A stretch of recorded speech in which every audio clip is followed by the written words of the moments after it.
Well, we're going to go ahead and get started today because we've got a lot of ground to cover, and I don't want you to miss a minute of our very special guest, Tim Meisner. I'm RJ Kelly, founder and chief visionary officer of Wealth Legacy Group.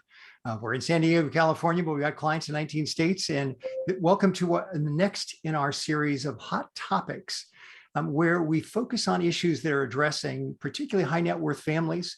In San Diego and Southern California, we have many clients that own real estate. And so this is a very timely topic for us to discuss. On top of that, we're also going to, I've never seen a time where 1031 exchanges are being attempted but are failing. And so I find that many people are not familiar with some alternatives to 1031 exchanges. So we have right now a couple of transactions that are going on that are in the 40 to 50 to $70 million range. And we're not using 1031, or we're only using it for a part of that transaction. And yet we're still deferring, reducing, in some cases, even eliminating the tax on the gain. But so buckle in, get ready to go. I'm delighted to have with us today, Tim Meisner of Meisner Commercial Real Estate Services. And we're going to be, if I can get not sure why my slides are not advancing, but okay, that's the way it goes. We are recording this webinar. There are a number of people that are signed up today to attend, and that's probably because Tim is speaking. But in addition, we had a number of folks that were not able to attend. So they asked RJ, please make sure that we record it. So you bet we'll have that available either by the end of the day, or go to our website, wealthlegacygroup.com, and we'll have it there. And we'll also email it out to all the people that signed up. If you've got some questions, be sure and put them in the chat box. We're not going to take them as we go along, so I'll get to the end. We may go a few minutes over time, so if you have to duck out, again, we're going to be recording this. One of the other things is that we are using this as a fundraiser. And so one of our team of Wealth Legacy Group is herself Ukrainian. Fortunately, her mother was able and sister were able to get out safely, and they're now here in San Diego. But obviously, it's a tragic situation, what's happening there. And so we've elected to work with Doctors Without Borders, and we're asking you to make a donation. So I'm going to ask you to get your phones out right now, if you would please, and just click on that URL code and go and don't make your donation now, but at least go to that URL code, or you can email us, or you can just simply go to Doctors Without Borders. They are one of the top 10 most reputable in terms of assisting the wounded, helping out, making a difference in Ukraine and in Poland. And the situation that they're operating under is unbelievably difficult, but they're there, and we are going to be matching, both Tim and I with our companies, we will be matching your donations up to $1,000 each. And so our goal is to raise $5,000 at least. And Doctors Without Borders, 85% of every dollar goes straight into programs, and only 1% goes for administrative costs. The other parts are for just getting the information out. So please help us to help what's happening in the situation in Ukraine. And we appreciate it, but more importantly, those there will appreciate even more so. So again, Doctors Without Borders, and tremendous organization. So without further ado, though, let me introduce you to my new friend, Tim Meisner. A few months ago, we had Tim on a panel at North County Estate Planning Council. And as usual, Bill Super finds the best of the best of the best. Now, I wasn't familiar with Tim, but I have since found out that some of really talented friends of mine are working over there and have been for some time, or they're newly, Leslie just came in on the team here just recently. But Tim has an absolutely sterling reputation. When I mentioned that we were going to be doing this webinar with Tim, I started getting emails back like, oh my gosh, I've known Tim for years. What an extraordinary gentleman, and so knowledgeable and so professional. And you can see, even though he's a young, dapper guy, I mean, he's got 40 years of experience, and he's earned a little bit of gray hair like me too. They manage over $1 billion in the portfolio of assets that they help clients to manage. And what Tim's role now at this point more is the chief visionary officer, if you will, of Meisner Commercial Real Estate Services, is on the business growth and development of those that are in the 4 different divisions or sectors. We're going to be hearing more about from Tim in a moment. And Tim seems to be a very rare commodity, because not only is he very analytic, and you'll see that this guy is precise. He's got stuff figured out. but he's also extremely warm, extremely relational, and that's very unusual qualities to marry together. But he gets results. So, and as I said, highly regarded. Their offices are not far from us as well, which was kind of fun. They manage over 16 million square feet of office space, as well as retail and industrial properties. And that also includes some commercial HOAs. They're, as you can see on the screen, San Diego, Los Angeles, Orange County, Riverside, Imperial counties. I mean, these people are everywhere. And they have in their inventory over 75 million square feet that they've had under management. Here's a listing of some of the different services. But again, Tim's going to unpack that more for us in a minute. For those of you who don't know me, which maybe there are 2 on this webinar today, but that don't know me yet, I'm founder and chief visionary officer of Wealth Legacy family of companies. And so my father died when I was 18. He had built a multi-million-dollar company up in the Pacific Northwest that unfortunately died 10 years after he did. You know, when the visionary dies, it has a tremendous impact on the ability of that company to keep moving. And so I just became determined that I wanted to create a company that would be able to advise clients and take those vague intentions about their business, their investments, their insurance, their family, their legacy, their philanthropy. Take those vague intentions and make them very specific, measurable, and meaningful for outcomes. So we're a consulting firm that has a number of different divisions as well. And so we're working right now, especially on this investment side of things. How can we keep clients' accounts from going from 0 to minus 30% down? So there's some very clever ideas and ways that we do that. And then on top of that, we work with primarily privately held business owners, pre-liquidity, about how can we, capital gains taxes are a voluntary tax or an optional tax. I'll be talking more about that today. You don't have to pay them, and you won't go to jail if you don't, if you do something else instead. As well, estate taxes are optional. Even a third to half of our income tax is optional if you do something else. And that is if you support the social well-being of the country in a way that's more in alignment with your own value system. We can show you how to do that.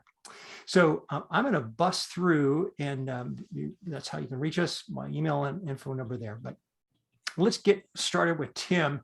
So Tim, I just so enjoyed getting to meet you and spend time with you last week. And you are a man's man.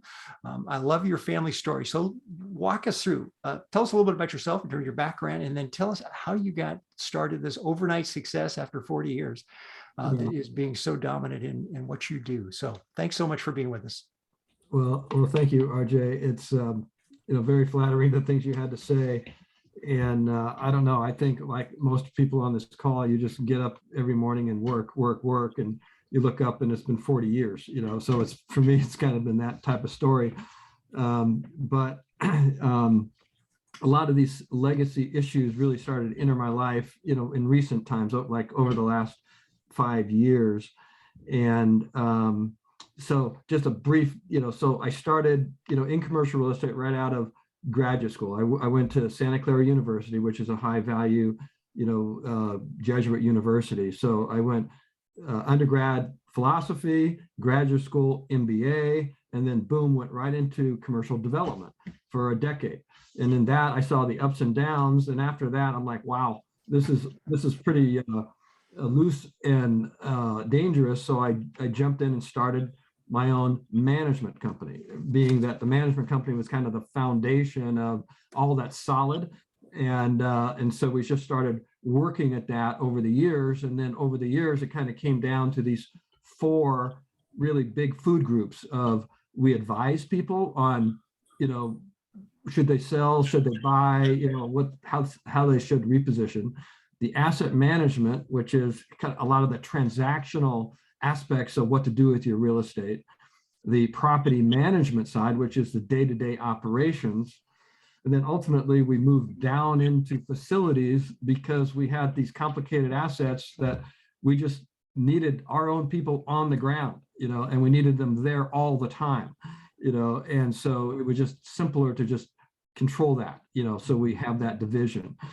So that's the quick kind of evolution of the company. So actually, we have 50 people now, which kind of surprises me. It's just like, wow, that's a lot. We had an all hands meeting the other day, and I'm like, oh my goodness, this is a big room of a lot of people. And we have, that's 50. And then we have another 20 that are, on the ground in facility work. So it's gotten to be quite a handle, but that's why our volume and revenue and relationships are so broad, because it's not me, it's the people, it's our team. It's like they're in front of the clients. And as you say, I've kind of shifted to more of the idea guy and the, performance guy, but the real work is done by the team. Well, and you've attracted some amazing talent. I mean, obviously that's speaking volumes to who you are and the way the company is. But I think even you're surprised by folks that are just enormously talented. They're reaching out and saying, Mr. Meisner, is there room for me on your team? Yeah. Right. Nice problem to have.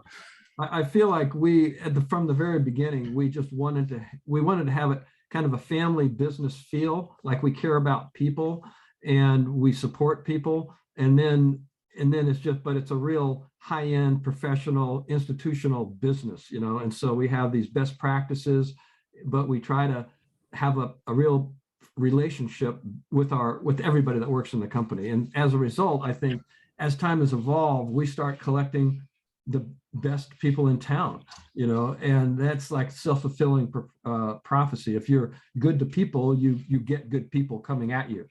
And same thing. Funny how it works that way, huh?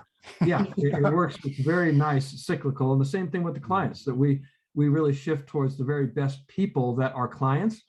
And that's just another fulfilling cycle. So we've just been riding that kind of a wave. Well, I know you've got some clients that you're going to walk us through here so we can understand better. I'm a visual kinesthetic learner, so I like to look at things so to take us away. So we got a family up in Northern California as a case example. Okay, so we have quite a few. We're just going to do 3 in this short time we have, but I thought I would start with this one, which happens to be my own family. I grew up in the Sacramento area, 7 children. My father recently passed away, but he was the visionary. He had this long-term family succession concept that I've heard since I was 5 years old.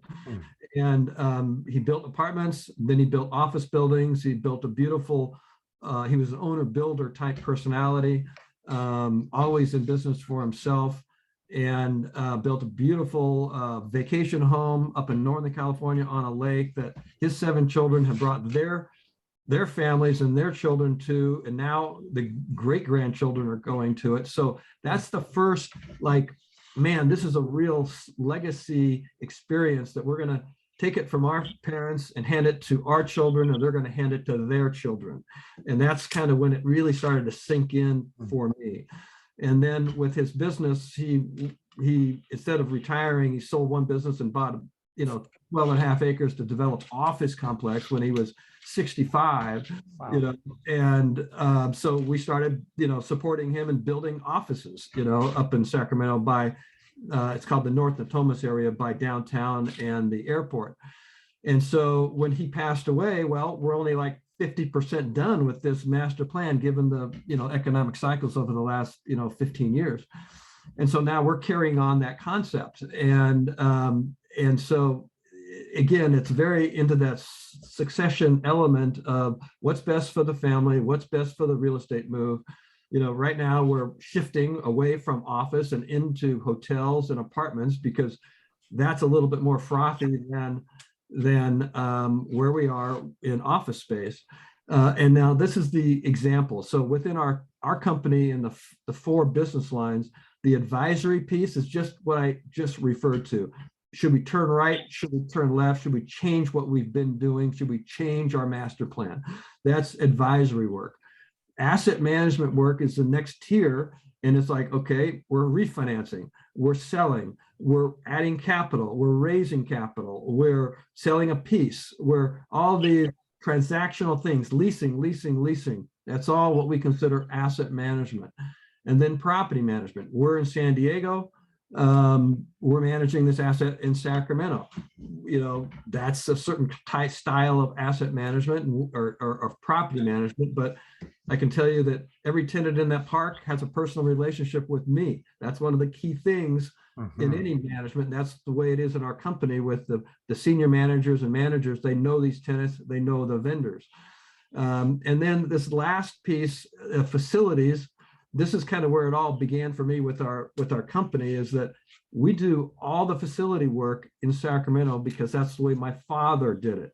He had an operating business, and they were contractors, they were landscapers through roofers, extremely talented group of people, and they run everything on that project. And that's when I realized, hey, I could take that into my big commercial business as well, case by case. So that first case study, Northern California, my family, is where so much of my whole work career and future vision comes from those roots. And it's like full bloom as we're churning up there in Sacramento, trying to, get through this current cycle and get on to other things. Well, and what I love about that, Tim, as well, is this vertical integration you've got, because so often, and let's face it, that most people hate, it said that they hate two advisors they work with. Maybe it may be their financial advisor, that may be number three, but it's also the person who does the remodeling of their home, because when they start with them, they might love them, but they hate them by the end. And the other one is the property management company, because they just don't get the job done. You guys get the job done, but you go in so many from top to bottom. And we're going to hear a little bit more about that in these next couple of examples of integrating. It's just so unusual. And that's one of the big reasons I think why you're being so successful. Well, what you triggered me just there is that because our clients, a lot of our clients are this way, they know everything, from the top of the pile to the very bottom, the very details. It's like we couldn't have the clients we have if we couldn't do what they do. They know their stuff. It's and that's the way my dad was. That's the way a lot of our clients are, and that's kind of dragged us into that world. It's a separate world from the institutional. So when we first began the business, we were dealing with a lot of national companies, and they're just at their desk, and that was like, fine, we played those rules really well. And then a lot of the national investors, the pension funds where we started our business, moved to regional companies and national companies. And then we ended up sliding to the private parties, which was actually probably a better zone and certainly better for us. But that's where you've got this, really smart clients that know all the soups and nuts, and it's all of their cash. And when it's their cash, they know the details. They know the details for sure. We learn the details. So that's how that happened. But also because you started in an institutional niche, you developed the supporting mechanisms, the accounting, all the various touch points that are necessary to work with an institutional corporate client. And what I like from what I've seen so far is that then you brought that down into this family, this private sector. So you're giving them the best of the best skills, but again, dealing at a family relational level, and a whole lot more personality, number one, professionalism still, and probably a whole lot more affordable than what they're used to as well. Well, that's a great point, RJ. And I mean, we've perfected the accounting process and software. We use a state-of-the-art. It's been 20 years, and a decade ago went into the web-based. And really half of our staff is like accounting total pros, and using this software, applying a work process. And that's one of the things that the private parties are getting this benefit of institutional level budgeting, forecasting, monthly financial reports. I mean, it's mind-boggling to me. We generate probably 130 financial reports every month, like clockwork. It's like, how in the world do we do that? All that revenue in, all those expenses paid, all those distributions made, and a report on top of it all. Jesus. I'm glad that you guys doing it and not us, man. Oh man. So yeah. Well, let's jump on to this next case, because I know you've got some great stuff in here as well. Okay. So this is a super fun account for me. It's a San Diego account. It's a downtown. It's a second generation family. Their patriarch just passed away maybe a decade ago. And so their second generation is just a tick older than me. They're in their later 70s.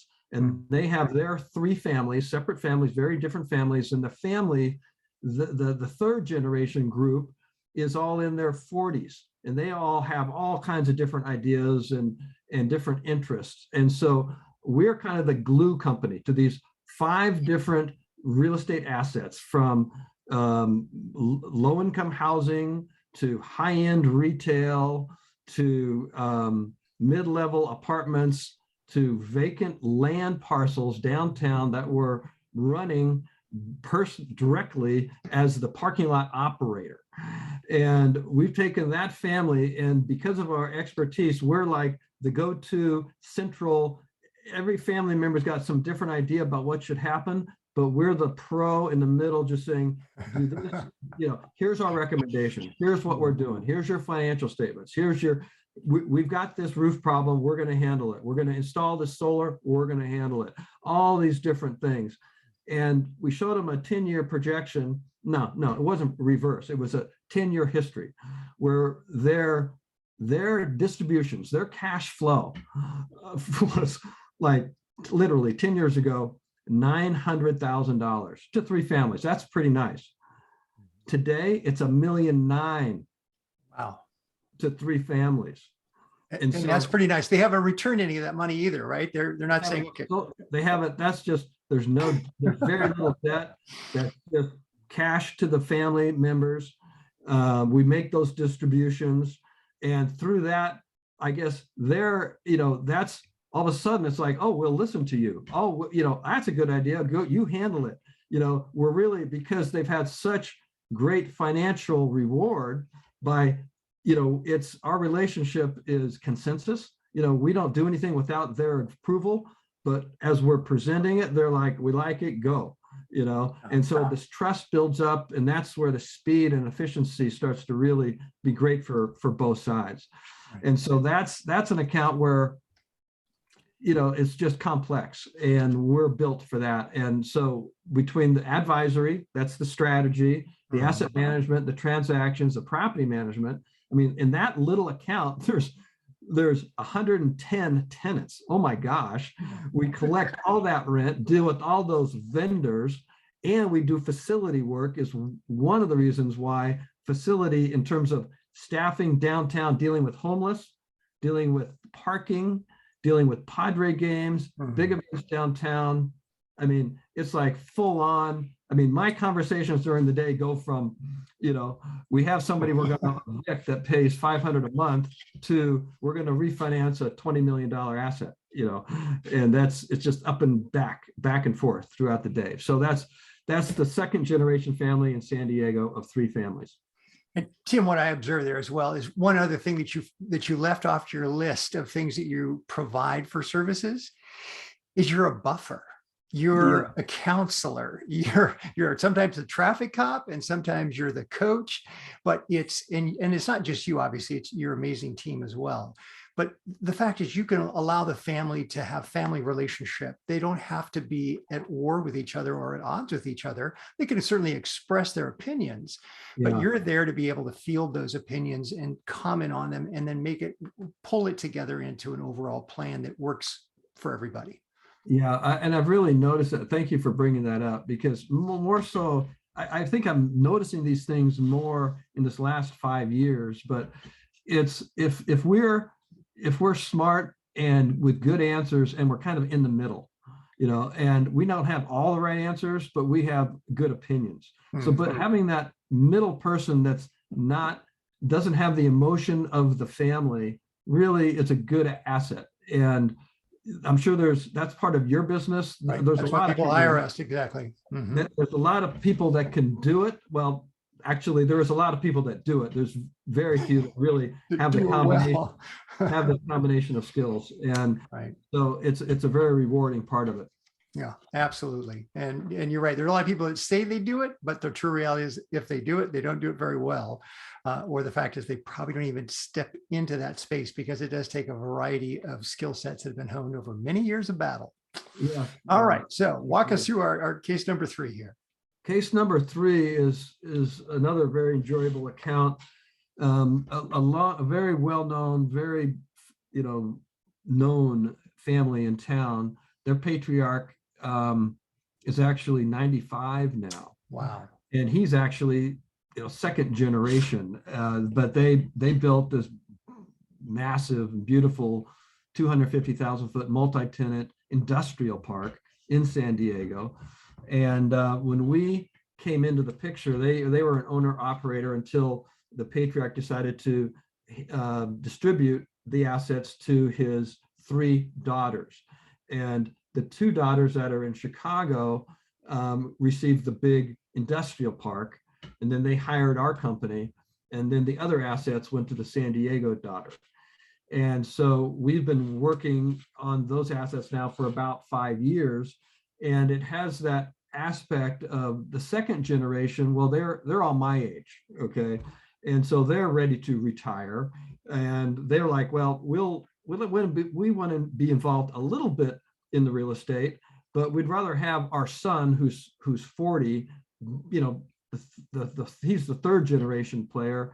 He really should learn the business, and you kind of work with him. Mm-hmm. And so our process was a couple of years of kind of introducing him to the business and the issues and the projects. He's a very, very smart guy, Harvard educated, and their business, their family business, is buying other businesses. So they're high-end business people, and didn't take long, and he's got the real estate down. And so our functions are advisory. So that's the kind of the strategy of what we should do with this beautiful asset now. How do we advance it forward? And that turned out to be a very big windfall. That was another case where they went from, over the last 3 years, their cash flow increased by 800,000. Their value went up 20 million. And we just tweaked like half a dozen strategies. The advisory piece. Let's change our tenants. These buildings have a lot of electric power. Let's lean towards tenants that need electric power. Then we've got people using refrigeration and refrigerated or cooling storage, or much bigger rents. Then we picked up a couple life science type tenants. Boom. I mean, we were just like whammo, a lot more cash flow. So that's the advisory. And then the asset management was that transactional, the musical chairs, the leasing skills, the refinance skills, property management, relationships with every single one of those tenants, all the vendors on the site. And then on that one, we even drop into some facility work because we really needed, day porter, eyes and ears every day. These people clean is like the number one thing, perfectly clean. So if you want perfectly clean, we got to have a day porter. Yeah. So, and then there's other different business maintenance stuff that we'll do. So anyway, that's another again, from top to bottom, soup to nuts, and a fun experience, great relationship with these people. And we've kind of earned their trust. I'd say that's the thing, the consistent theme is it doesn't happen overnight. It's just, one good year after the next good year after the next good year, and pretty soon you're their advisor. That's for sure. And we're going to touch in a minute about how you work with other advisors, the real estate brokers, the attorneys, the CPAs, the financial advisors like myself. Touch on that in just a minute here. But again, I love the fact that because of the things your clients are asking you, hey, Tim, what about this? Hey, Tim, what about that? You have not only these cleaning services and companies that are on your team. I mean, that's part of what your expanded services provide, but you also provide security services.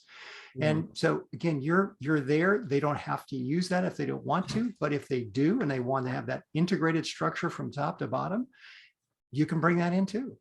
Well, I could tell you where we stepped into the deep end of the pool when we went into security. And I've been so happy that we did that. But, if you can remember in 2020, there was a shopping center in La Mesa that had the riot. It was a rout. It was right. I went there for cleanup afterwards. Yeah. Totally destroyed right across the street from the police department and the fire department. Well, we managed that shopping center for a that's another whole story about succession, but we handled the security. 2 years before, I said to the client, we need to take over the security. We need people there all the time. We need to combine security with trash pickup. You know, they can't just be standing around being a security guard. They need to be an active participant in what goes on with trash, with cleanliness, with tenant relationships. We call it an attendant, not a security guard. But man, then we got the tsunami, you know, and I remember talking to the guys the night of that riot, and I said, listen, pull back away.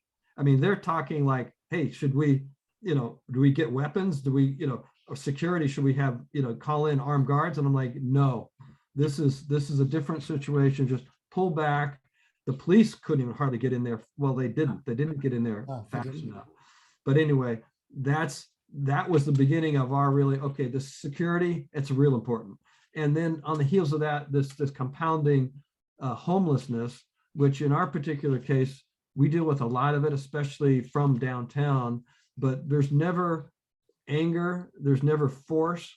It's a relationship that these gentlemen build with the homeless, with moving them along, with helping them where they can, but it's not their place to be located, you know, sleeping in parking lots or against buildings, whether we're downtown or whether we're in La Mesa, you know. And so I'm just so proud of them that they can handle people in a very human way and get the job done and be friendly, you know, be positive and keep it clean and keep it safe and move people along. And they also help move the others along, because let's face it, mental illness is part of this whole thing. But for the most part, people are friendly, they're nice. And if you help them, they help you. We're going to bring this in for a landing here pretty quick, Tim, just because otherwise we're running out of time. But how do you first get introduced to your clients at this stage? Well, you know, what's interesting is, you know, it's low level. We don't start at the top of the peak. You know, it's like companies, they hear about us and they want a property management firm. So they come to see us looking for a new management company. You know, and so we just start there. And then, you know, there's plenty of room to give advice and to do asset management work and then to be advisor. So we kind of just start low and build from there. Perfect. Good. How about the interface between, you know, you, the client and the family, and then those third-party professionals? How do you balance all that? So that's a very intricate thing. So a lot of our work will come from commercial real estate brokers. And you know, when a broker calls us, we say, great, thank you for the introduction. Whatever your relationship is or whatever you want out of this relationship, it stays in place. We're here to just join your team. Okay. Or if it's legal, you know, usually these families have their own legal counsel, they have their own insurance brokers. So we just fold in and start working side by side with the legal and lending and insurance brokers that are already in it. And if they don't have that help, then we recommend, but we have to be a total team player with the other professionals at the table, including the wealth managers. Again, it's in your case, it's your client, your party, your system. We would just adopt into that and be a good citizen within your system, you know, and that's kind of our rule of how we relate with other professionals and why they happily call us in, because we don't interfere with what their specialty is. Well, I am so looking forward to getting to work with you, Tim, and with your crew, because in your different disciplines, because the fact is we're working with a lot of high net worth families, not just in San Diego. I mentioned we've got clients in 19 states, but I'm finding that by the time the assets get down to sometimes the second generation, but by sure the third generation, they really don't have an interest in the real estate, which is kind of fascinating for me. And they need to have somebody like you, because that's outside our wheelhouse and expertise. But, you know, as I remind our team, guys, we always need to remember who brought us to the dance. Because so we get so many referrals from attorneys and CPAs and bankers and real estate professionals like yourself. So I see that in your whole team, and which is when I was there, they were so friendly, so warm and welcoming. And I was like, wow, you know, they're doing a lot of things right. How about geographically? You've mentioned Sacramento area, but that's not, you know, in that wheelhouse that you were originally describing, the footprint. But how far out could people call on you for? So it's almost two-tiered. If it's advisory and asset management, really it doesn't matter location, whether we're in Sacramento or we're in Seattle or Chicago. It's mostly phone work, some site meetings, but it's transactional. So just like the attorneys can be anywhere. But if we're going to be a manager, then really we need to be pretty much in San Diego, or if it could be anywhere if it's got on-site, an on-site manager. Like we have several high rises downtown and we have on-site managers. Those high rises could be in any city, So if it's big enough property that it needs on-site management, could be anywhere. If it's not, then it's San Diego. But if we're doing accounting for companies, so we do really, there's a big chunk of our accounting work that's for owner operators, and they just want the high level accounting system. And so we just do accounting for them. They can be anywhere in the country, asset management anywhere, and advisory anywhere. And again, that because of that commercial background that you started with, that institutional level accounting, you can really bring that into play for anybody, and so they get the best practices, but not at the same expense levels that they're probably used to paying. How about, here's a last question that came in from some folks, or from one of our listeners who was one of our attendees who was not able to come but wanted to ask a question. Do you guys have experience in helping clients that are just simply holding land and they're trying to make some decisions about what to do? Yes. So that goes back throughout the history of our company. There's always a piece of land that comes up, an asset within a family. And so we've rezoned and repositioned and done grading plans for several major land holdings here in San Diego. Even the Sacramento project with my family has half of it is still vacant land, and we're dealing with architects and engineers right now about changing our master plan basically for out of office and into hotel apartment combination. So that's a great question. It's kind of an oddball section of asset management company. How do you do land? But because it's come up, one of our early clients had this big land holding in UTC, and that was a freaking rocket ship of opportunity that we helped with, and fantastic story. But anyway, yeah. So the land is, we do have experience with it, with the civil engineers, with the city planning departments and zoning departments, and happy to jump into those kinds of assets. Well, and I love that because so many property management companies in the past where I've asked them that question on behalf of clients, they just said, we don't do that. That we don't even want to go there.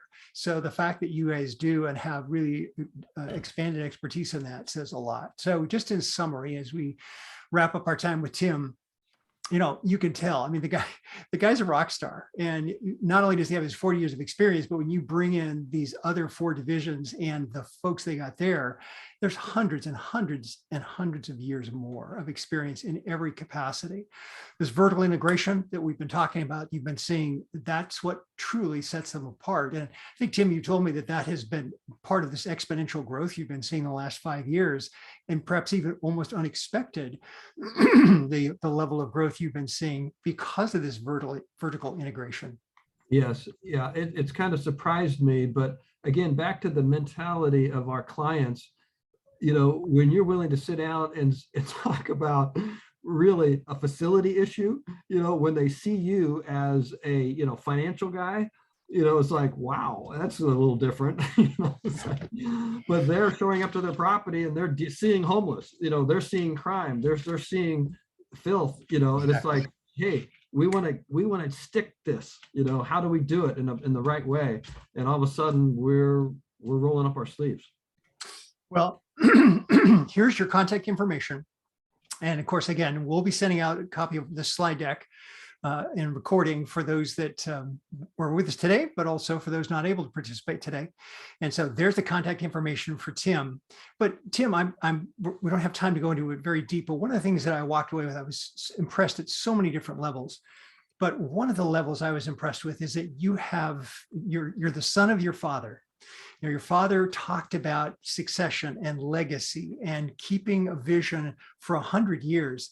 And in fact, you commented to me that, RJ, part of my role is to build a company that is going to be 100 years even after I'm gone. I don't find too many privately held companies, or even I've got some public companies too. They don't have that kind of mindset and that kind of vision. I wish they did.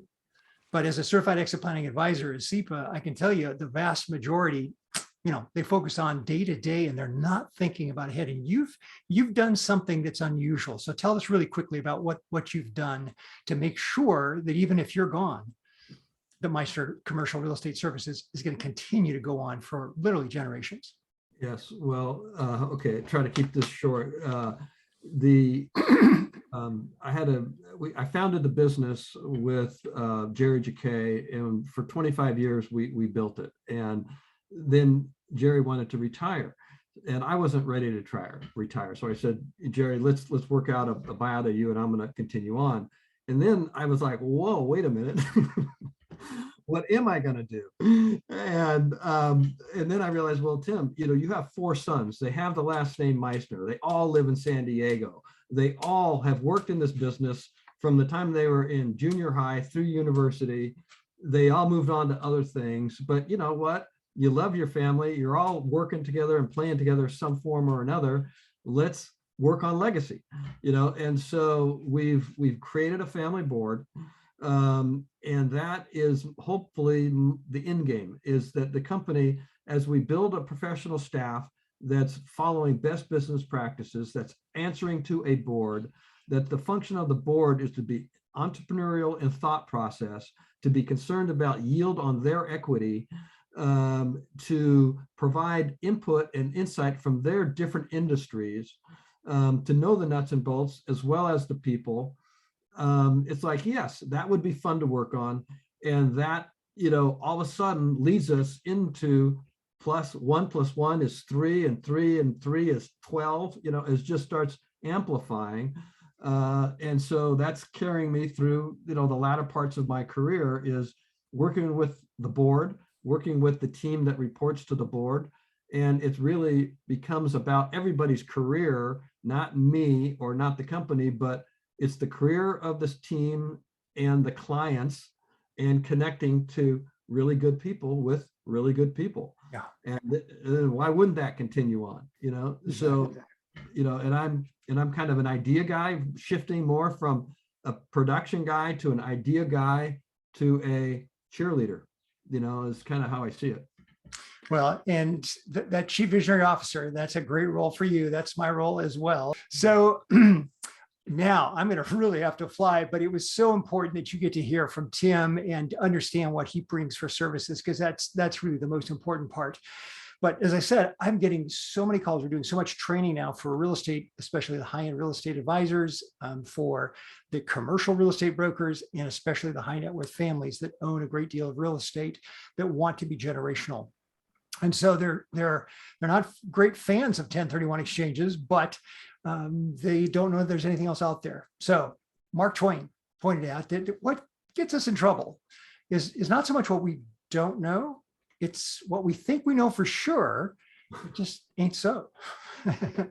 And so I want to share just a few things about that line. Do you think that 1031 is the only way that you can sell and defer recognition of your gain? Because it isn't. So I want you to just stick with me, and we're not going to have time to go through. I'm going to hopefully be able to give you 5 things, but there are anywhere from 7 to 8 different strategies. So, but first of all, just a quick flyby. I'm sure you all know this, but 1031 exchanges is one of my dear friends, Bill Exeter of Exeter 1031, likes to talk about swap till you drop, where you just continue to exchange properties until you die. And then hopefully there'll be something that's called a step up in basis, where then you could sell it the next day and not pay any taxes. And if it's community property, or if you're in a state that allows that, or if we've set up a trust for you in South Dakota, that even though they're a common law state, we set it up as joint as community property with right to survivorship. Then what happens is not only the deceased portions gets a step up in basis, but so does the surviving spouse. So here's though some of the biggest issues with 1031s today. It's the worst time I've ever seen in all my career to try to do 1031. number one, the 1031 rules themselves are complicated. I've done them. They're no fun. It is pressure. You get 45 days to identify your replacement assets, and you have to close within 6 months. And oftentimes what's happening now is assets that have been identified to be exchanged into disappear. They're gone. Somebody's already come in with cash or something else. And so you're trying to exchange, and you're out of that 45-day period, but you can't exchange into anything. So as I say, that's why it's the worst time I've ever seen so little inventory. And what is available, which isn't much, but what is available is usually overpriced, and there's a reason it hasn't been sold. Well, one of the biggest issues, sorry, I've got a frog in my throat here. One of the biggest issues with 1031s is you have to carry over the old basis into the new asset. But if you've already depreciated your asset, you got nothing left to shelter the income on the new asset, new property. So that's one of the biggest issues right now we see, is that there's alternatives. You can sell, defer recognition, but come in with new basis. One of the last issues is that you have to buy now, especially on the new tax bill, you have to buy real estate. You can't defer it into an airplane or something else. So in this case, we can sell, not pay tax, and yet move the assets into something other than real estate. But I'll touch on that in a minute. So first of all, I'll introduce you to what I call the no stress 1031 exchange. One of my favorites right now, what I call the 30-year tax deferred installment sale. One of the reasons you may want to think, if you have a legacy asset, so Tim was talking about his family has some legacy assets. And for you, if you're listening to this and you have some assets, maybe it's a home that's on the lake, as Tim was talking about. Maybe it's a commercial building that's just generating income and continue for generations. But we have what I call the Switzerland of the United States. Why don't we consider setting up a trust there? And therefore, we never have to worry about the asset needing a 1031. And then, in time permitting, we'll look at a couple of other techniques. This capital gains alternative trust actually eliminates any capital gains on the sale of the appreciated asset, both for federal, state, the Medicare surtax, and on top of that, gives you a massive income tax deduction. And again, depending on time, I'll give you an example of what happens if you've sold, you didn't do any tax planning, and you need to respond back to one of my team. So if you sold, you didn't do your tax planning or didn't do it well enough, is there any way that you can reduce your taxes even though the property's already been sold? And the answer is yes. So again, typical 1031, folks want out. They don't want to pay the 37% in taxes here. I'm doing a couple of major transactions of $40 and $42 million transactions, two different ones in New Jersey. And my goodness, their taxes are worse than us. So you're looking at almost 40% back there. But with 1031 exchange, you get to identify 3 options within 45 days, or you can do what's called the 200% method. If you're interested in that, I can get back to you and we talk. But everything has to be wrapped up within 180 days, or you got to pay the taxes on whatever parts didn't get exchanged. Some cases we're seeing reverse 1031 exchanges work well, but they're not easy. And 1031s aren't that easy, but reverse 1031s really aren't easy. But here's what I call the no stress 1031. That's where we use something called a Delaware statutory trust. This is in the tax code. It's been defined in such a way that you can exchange when you sell. You can list some of these Delaware statutory trusts on your list of possible exchange opportunities. And you get rid of the 4 T's, the tenants, termites, taxes, toilets. So there are different groups out there, different kinds of properties that are attractive or that can be used in this. But one of my favorite sponsors has already done over 55 different projects, all cookie cutter. And they're folks, the lessees are Walmart, CVS, drugstores, Kragen Automotive, dollar stores, et cetera. It's what they call recession resistant real estate. Because you've got a national tenant there, they sign the checks. And so even if a store closes, the rent still get paid. And what's amazing to me is that with over 55 projects now and coming through COVID, they've never once not paid what they said they were going to pay in income. But in fact, most of the time, pay more. There are rent escalators in there. The money coming out is typically 60 to 70% tax sheltered, being that you're getting a pro rata share of depreciation and a little bit of interest because there's some leverage used on these things. Again, there's annual rent escalators in there as well. And then these things are very simple. I mean, you get a check in the mail every month, not even every quarter, every month. Pretty simple. Clients, they just say, RJ, this is one of the best things you've done for us. This is great. So that makes it a very simple way to still do a 1031 and at least know that you're going to be able to put money into some places, even if your other identified properties aren't available. But this is the one that I got to say, it's controversial. I'll tell you that right up front. There's some haters out there. I used to be a hater of this idea, actually, until I really did a deep dive on it. And I have a master's of science, MSFS, Master of Science in Financial Services, subspecialty in taxation. So, I get involved. I'm one of these nerdy guys that really likes to understand the tax code. And I really didn't like this at first when I heard it, but the more I dug into it, it's one of my favorite techniques now we have for clients. Now, installment sales have been in the tax code literally since almost the beginning of the tax code, so for decades. It got a fresh look, if you will, 2005, a company by the name of Boise Cascade. I'm a kid from the Northwest, so we all knew Boise Cascade. It's now part of Office Depot, Office Max, but they did a sale of $1.6 billion worth of timberland, and they paid zero in tax. Zero in tax. Until 2020. Why? How? Now, concept's been fine-tuned since then. It gets into some things like limited recourse loans and a whole bunch of other stuff that we could have a conversation about. But let me just give you a quick example. And this was example of a $2.9 million building that was being sold, closing costs at 100 grand. I'm going to really fly through this pretty fast. Actually, I'm going to do this because we are up against the clock. Using the tax deferred installment sale on just a $2.9 million sale, we ended up $202,000, or about 20%, 18% better, more cash in the pocket. Because again, with this particular technique, the seller gets cash in their pocket, which they can go use and go out and buy more real estate with if you want, which means you get a brand new basis, which means you get brand new shelter for the income on that new asset. So this also, I made the assumption that we created a sinking fund to pay the future tax bill. That's the only thing is we don't know what the taxes are going to be 30 years from now. So we set aside more than enough money to make sure that there's always funds to pay the tax bill. Now, that money is available for emergencies or opportunities. I do like to, make sure that the money stays set aside, but I've had a few clients call me up and say, RJ, we just found a fabulous opportunity. Can we tap into that tax fund and then repay it? I said, sure, but you just better make sure you repay it, because I don't want that call down the road saying, oh, we don't have the money to pay the taxes. Okay, fine. But this is a terrific way, setting aside money so that you've got money that you can then take and go to town with, invest in other projects.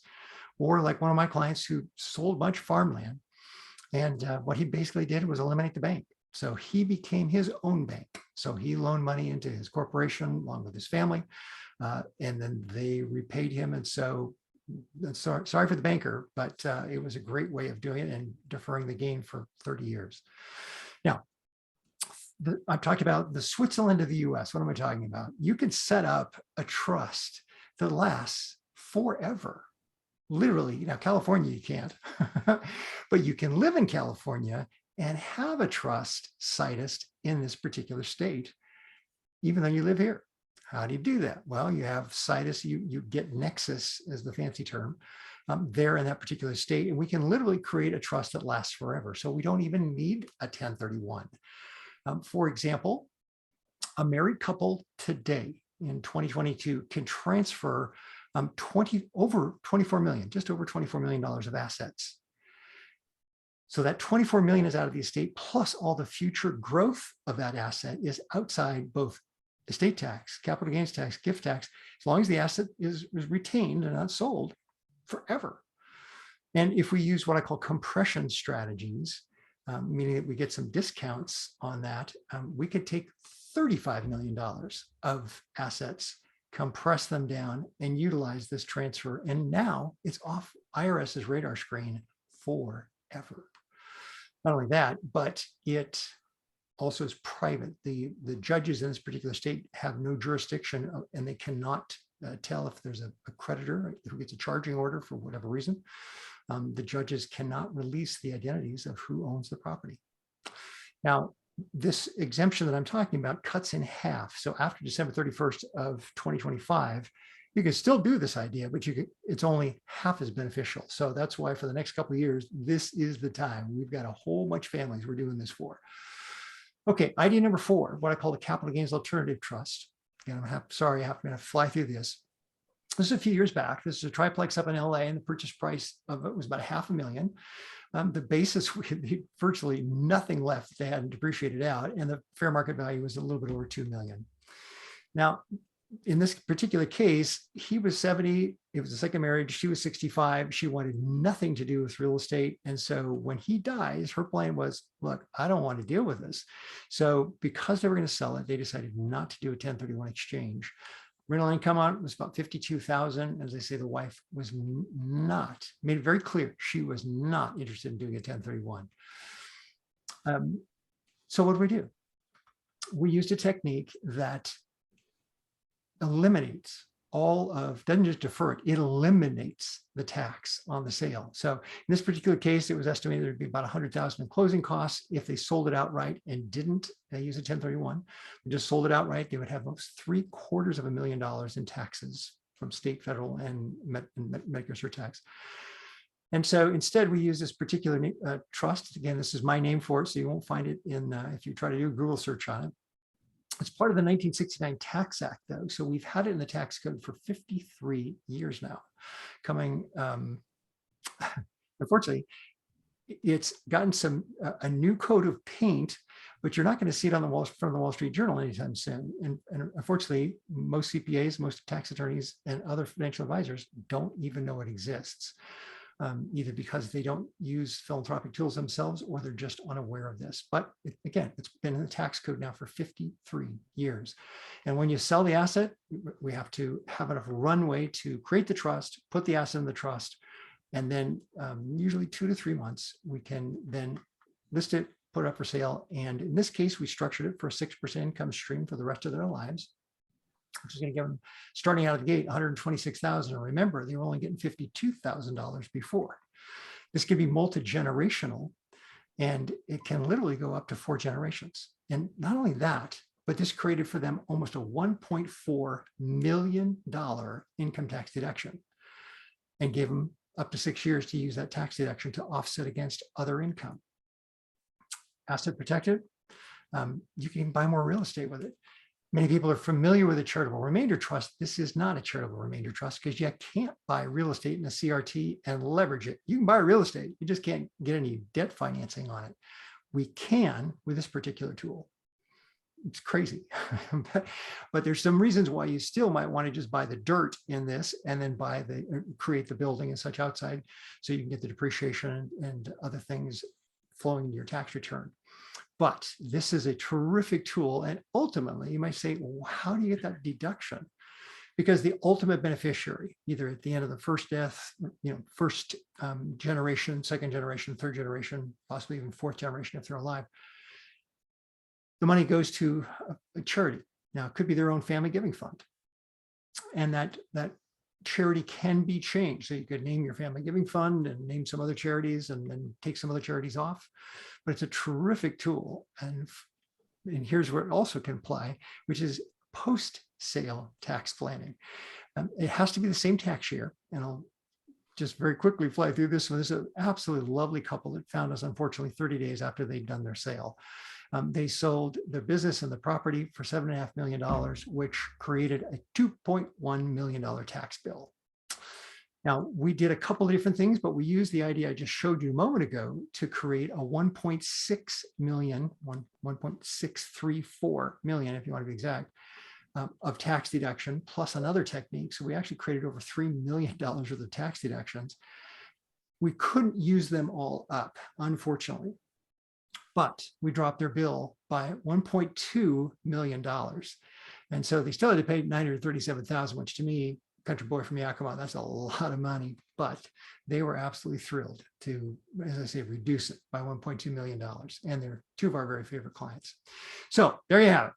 The no stress 1031 exchange, the 30-year tax deferred installment sale, the Switzerland to the US, setting up a trust there for into perpetuity on legacy assets, capital gains alternative trust. And then what do you do if you sell and you still got taxes due? Maybe we should do some post-sale tax planning. Now, if you're interested, we have some free gifts for you. Retirement series, we have something that's called Quote Actions, which is really fun. We also offer a 20-minute complimentary consultation on anything. You want to talk about your wills, your trusts, you want to talk about your estate tax, you want to talk about some of the things we looked at today, let us know. I know Tim's available, where we could set up a time as well if you're interested in just having a complimentary conversation with the two of us and getting together and just talk about your situation. Complimentary. That's what we want to do, is find a way to help other people. You can also just text the letters WLG to the number there on your screen, to the 22828. Just text WLG. We'll follow up with you from there. Now, Tim, let's see. We have a few questions. I think we actually showed them. I'm sorry, you actually answered all the questions that were in the chat, which was great. And so if you found this helpful, and if you happen to be a real estate professional and you would like to either have this to share with your clients, prospective clients, or with others in your office, let us know. I'm sure we could put a strong arm on Tim and he'd be willing to come up and share. Certainly, I'd be more than happy to come and share with you. Either we could do a webinar or even create a customized presentation for you. So with that, Tim, any other closing words for us before we sign off? No, it was really fun to be a part of this, RJ. Great to be introduced to you and to your concepts. Fantastic ideas about tax deferral, and really hope to get to know you better and join in with you and some of your clients. Likewise. Great. Thank you so much, Tim. And with that, we're only 2 minutes after the hour, so we got it all in. So thanks so much. Please help us to make a difference in the lives of those in Ukraine. Please make a donation to Doctors Without Borders. It was interesting. I was talking with Tim about this idea and just saying, Tim, would you be willing to match donations that are contributed? And he said, by the way, I've been contributing, my wife and I have been contributing to Doctors Without Borders for probably 10, 12, 15 years. Mm-hmm. And so that really cemented the fact that that was who we should be using. And it also says a lot about Tim's heart, that he's already been contributing in for all that period of time. So with that, God bless everyone. Continuing to make a difference in the lives of those out there, because truly it said that people are either in pain, going into pain, or coming out of pain. There's a lot of hurting people out there, and they're scared right now about what's going on. The fact is, yeah, there's some things, definitely some challenges that we're facing, and not only just in our country, but in our world. But being together, helping each other, being willing to serve one another and find ways to do acts of kindness without ever expecting or looking for any kind of return or reward. That is what America is all about. And certainly that's what San Diego is all about as well. So great shout out to Tim Meissner, his amazing, Tim, you've got some terrific folks. Thanks to Kristen, who first introduced us. Again, thanks so much for everyone joining us today or watching this video. With that, bye for now. Okay. Thanks, RJ. Really appreciate it. My pleasure. Bye-bye.